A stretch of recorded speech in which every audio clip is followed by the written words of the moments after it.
सावलिया सेठ की जय। मित्रों, कैसे हैं आप? स्वस्थ होंगे, मस्त होंगे और खुश रहना बहुत ज़रूरी है। तो मित्रों, आज जिस विषय पे हम बात कर रहे हैं वो है कि घर में कलह।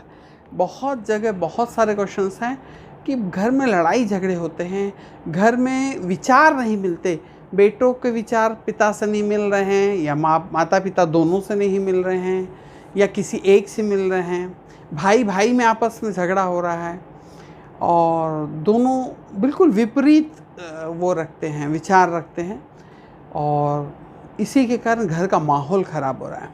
एक ऐसी चीज़ आप अपने घर में, ऐसी चीज़ एक ख़ास स्थान पर लगा दें और आप देखेंगे कि आपके घर की सारी समस्याएं, लड़ाई झगड़े वाली, बिल्कुल ठीक होने लगी।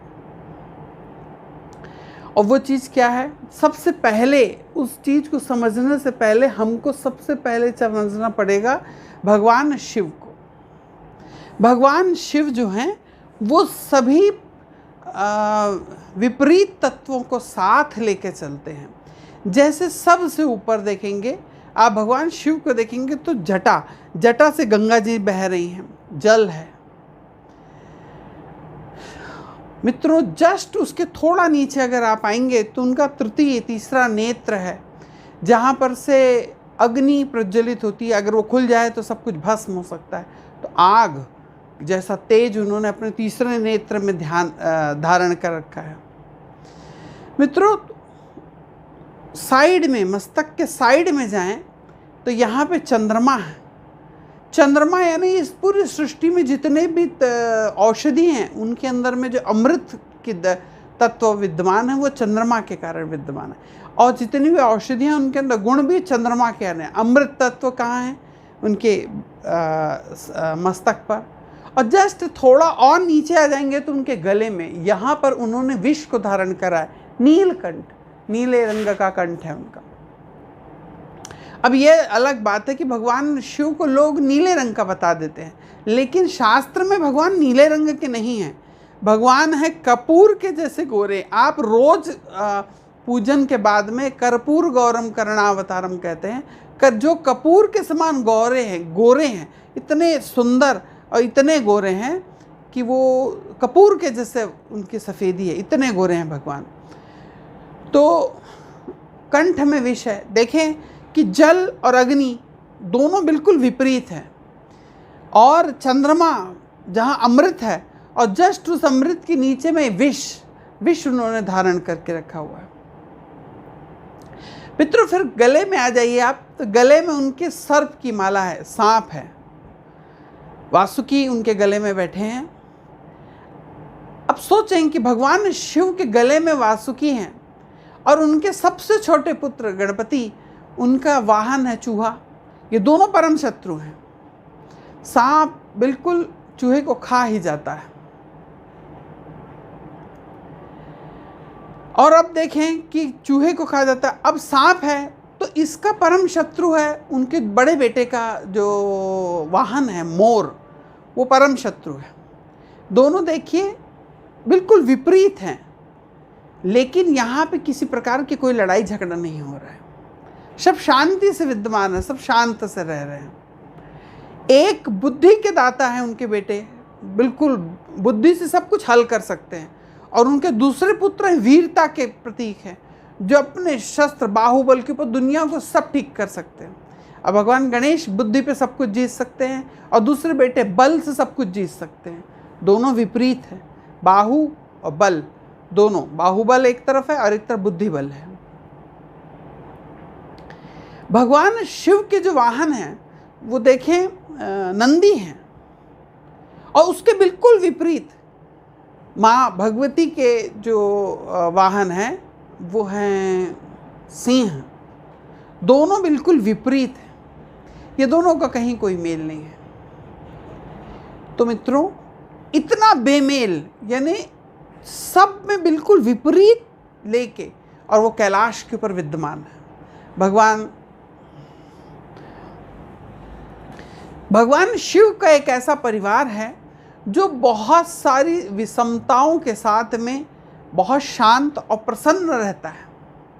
तो हमको करना केवल क्या है कि आपके घर का, आपके वास्तु का जो एक कोण है, जिस कोण को कहते हैं साउथ वेस्ट, साउथ वेस्ट कोने में अगर आप भगवान शिव के परिवार, जिस फ्रेम, जिस फोटो के अंदर में भगवान शिव होना चाहिए, माता पार्वती होना चाहिए, कार्तिकेय होना चाहिए, गणपति होना चाहिए, उसमें मोर भी होना चाहिए, नंदी भी होना चाहिए, सिंह भी होना चाहिए और मूषक भी होना चाहिए, और उनकी बेटी जो है वो अशोक सुंदरी, वह भी बैठी होनी चाहिए। तो समझें कि ये पूरा परिवार बना हुआ जिस फ्रेम में है, ऐसी फ्रेम अगर आप गोल्डन रंग की फ्रेम से बनवा के, हाँ ये ज़रूर है कि बहुत उसके पीछे में बर्फ़ ना हो। कई फ़ोटोज़ के पीछे में दिखाते हैं, बड़े बड़े हिमखंड दिखाते हैं कि बहुत बड़े बड़े पहाड़ हैं वहाँ पे भगवान शिव की लेकिन बहुत से ऐसी फ़ोटो भी उपलब्ध है जहाँ पे वन है, हाँ थोड़ी बहुत बर्फ़ है, लेकिन वो ये पत्थर के ऊपर भगवान बैठे हैं और उनका पूरा परिवार साथ में बैठा हुआ है।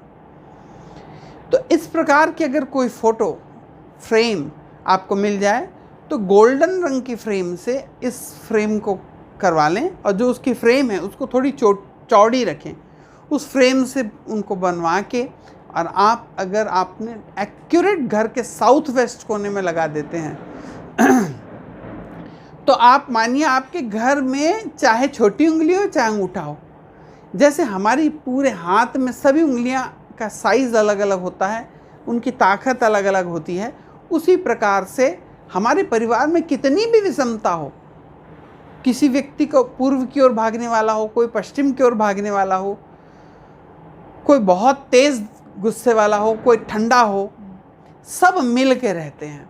तो इतनी छोटी सी चीज़ है जो हमारे वास्तु के अंदर में चमत्कारिक रूप से आप फ़ायदा पहुंचा सकते हैं। और उसके साथ साथ उसी के नीचे भगवान शिव के परिवार की आपने एक फ़ोटो लगाई, उस फोटो की जस्ट नीचे में आप अपने परिवार की पूरी एक फैमिली फ़ोटो हंसती हुई, मुस्कुराते हुए, मैंने इसलिए आपको कहा प्रसन्न रहना बहुत ज़रूरी है, मुस्कुराती हुई फ़ोटो, सब उसमें हंसती मुस्कुराते हुए रहें।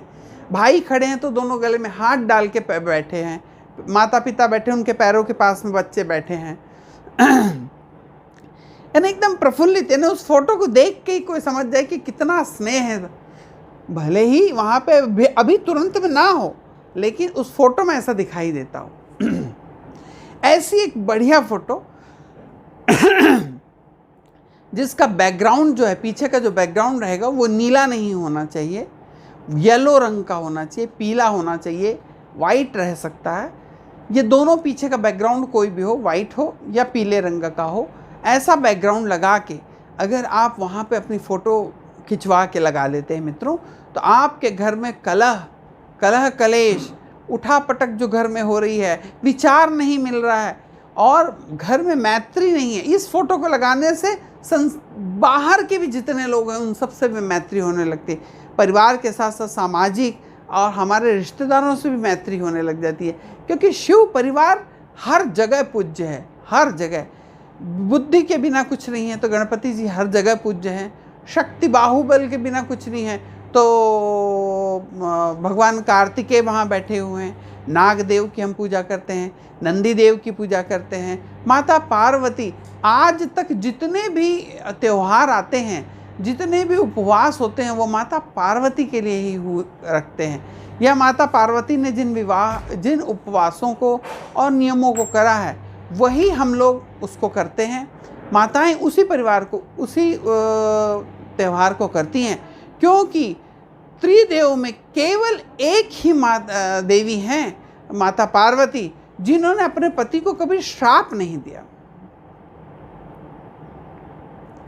इसलिए जितनी भी हमारी माताएं बहनें रहती हैं वो माता पार्वती के द्वारा किए गए, या माता गौरी की जो इतनी आराधना होती है, वे तीजा रहती हैं, वट वृक्ष की पूजा करती हैं, और 16 सोमवार करती हैं, सोमवार की पूजा करती हैं, वो सारी माता पार्वती ने जो भी उपचार या पूजाएं की हैं उनको करती हैं। माता लक्ष्मी के किए गए कुछ नहीं, माता लक्ष्मी चाहिए सबको, लेकिन उनका किसी ने वो नहीं किया, क्योंकि माता लक्ष्मी भी भगवान विष्णु से रुष्ट हुई थी, भगवान माता सरस्वती भी भगवान ब्रह्म से रुष्ट हुई थी, और शापित दिया था, उन्होंने शाप भी दिया था।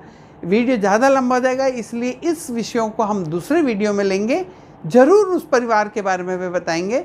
और आप इस चैनल पे नए हैं तो सब्सक्राइब करिए, और अगर आप पुराने हैं तो एक नए सब्सक्राइबर से सब्सक्राइब कराइए। यही हमारी दक्षिणा है ब्राह्मण की, और इससे हम बहुत प्रसन्न हैं। आपको कुछ 1 रुपया नहीं देना, किसी को कह के सब्सक्राइब कराना है, और नीचे हर हर महादेव लिखें। शिव परिवार के लिए श्री शिवाय नमस्तुभ्यम लिखें, ओम नमः शिवाय लिखें, और शेयर जरूर करें। नारायण।